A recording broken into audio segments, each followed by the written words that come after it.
नमस्कार दोस्तों, इस वीडियो में हम जो है यूपीएससी के टॉपर कृतिका मिश्रा की कॉपी को देखेंगे, जो कि इन्होंने विज़न आईएएस में जो है अपना टेस्ट पेपर दिया था। ये इनका मीडियम हिंदी था और ये इनका सेंटर जो है ऑनलाइन था, यानी कि इन्होंने ऑनलाइन मोड में एग्ज़ाम दिया था। तो इनकी जो है यूपीएससी में 66वीं रैंक आई है और अगर हम हिंदी मीडियम में देखें तो इनकी फर्स्ट रैंक है।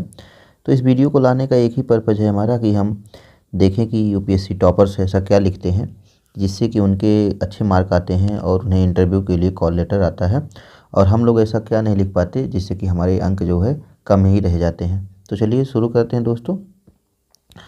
पहले क्वेश्चन को देखें अगर हम, तो थोड़ा क्वालिटी कम अच्छी है लेकिन पढ़ी जा सकती है। पहला क्वेश्चन है, संसद के प्रत्येक सदन द्वारा सामूहिक रूप से एवं उसके सदस्यों द्वारा व्यक्तिगत रूप से उपभोग किए जाने वाले प्रमुख विशेषाधिकारों को सूचीबद्ध कीजिए और साथ ही उनके महत्व की भी चर्चा कीजिए। तो इसमें संसद के प्रत्येक सदन द्वारा जो सामूहिक रूप से और उसके जो सदस्यों को व्यक्तिगत प्रमुख विशेषाधिकार मिले हैं उनके बारे में पूछा गया है और उनके महत्वों के बारे में पूछा गया है।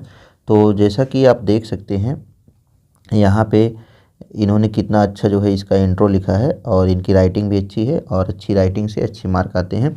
उसके बाद इंट्रो लिखने के बाद इन्होंने सामूहिक रूप से उपभोग किए जाने वाले विशेषाधिकारों के बारे में बताया है और ये इन्होंने पॉइंट टू पॉइंट बताया है।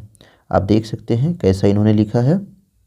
इसके बाद इन्होंने व्यक्तिगत रूप से उपभोग किए जाने वाले अधिकारों के बारे में बताया है, ये भी इन्होंने पॉइंट टू पॉइंट यहाँ पे बताया है। उसके बाद जो अतिरिक्त विशेषाधिकार प्राप्त हैं संसद के सदस्यों को और संसद को, उसके बारे में बताया है और उन विशेषाधिकारों की महत्ता के बारे में भी इन्होंने यहाँ पॉइंट टू पॉइंट बता दिया है।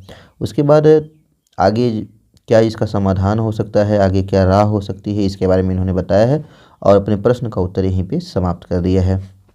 और अगर दूसरे क्वेश्चन को देखें तो हमारा दूसरा क्वेश्चन है, भारत के संविधान में यथा उल्लिखित वित्त आयोग की संरचना और कार्यों का विवरण दीजिए। तो यहाँ पे शुरुआत में इन्होंने इंट्रो के माध्यम से वित्त आयोग के बारे में बताया है और फिर वित्त आयोग की संरचना को यहाँ बताया है पॉइंट टू पॉइंट। फिर उसके बाद यहाँ डायग्राम बना के इनकी संरचना को स्पष्ट किया है। सदस्य संख्या क्या हो सकती है, इसके अध्यक्ष कौन होते हैं और शेष 4 जो सदस्य होते हैं उनके बारे में इन्होंने बताया है। उसके बाद पॉइंट टू पॉइंट इसके बारे में इन्होंने यहाँ बताया है।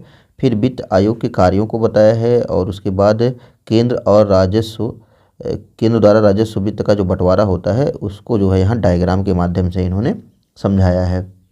तो अगर हम इनके आंसर को देखें तो जिस प्रकार से इन्होंने लिखा है, अगर ऐसे हम सभी लिखें तो हम सबको भी अच्छे अंक प्राप्त हो सकते हैं। जैसा कि आप लोग देख ही सकते हैं कैसा इन्होंने लिखा है और हर प्रश्न का उत्तर जैसा इन्होंने लिखा है, जिस प्रकार से इन्होंने इंट्रो बनाया है और फिर उसके बारे में बताया है, फिर लास्ट में जिस प्रकार उसका समापन किया है, ये बहुत ही बढ़िया है इनका। तो आप लोगों को ये वीडियो कैसा लगा ये ज़रूर बताइएगा और अगले वीडियो में हम फिर मिलेंगे किसी और टॉपर्स की कॉपी को लेके। तब तक के लिए नमस्कार।